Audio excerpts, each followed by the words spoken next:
ताज़ा तरीन वीडियोज़ के लिए चैनल को सब्सक्राइब करके बेल आइकन और ऑल नोटिफिकेशन पर क्लिक करें ताकि आपको मिले हर खबर सबसे पहले। भारत और न्यूजीलैंड के खिलाफ शानदार बॉलिंग करने वाले कौमी टीम के फास्ट बॉलर्स हारिस रऊफ और शाहीन शाह अफरीदी आईसीसी रैंकिंग में लंबी छलांगे लगाते हुए टॉप 20 बॉलर्स में शामिल हो गए।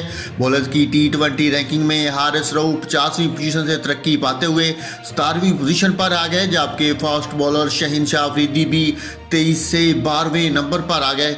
बैटिंग में कौमी टीम के कप्तान बाबर आजम की दूसरी पोजीशन बरकरार, ताहम इनका बैटिंग की फहरिस्त में पहले नंबर पर मौजूद डेविड मिलान से रेटिंग पॉइंट्स का फर्क कम हो गया।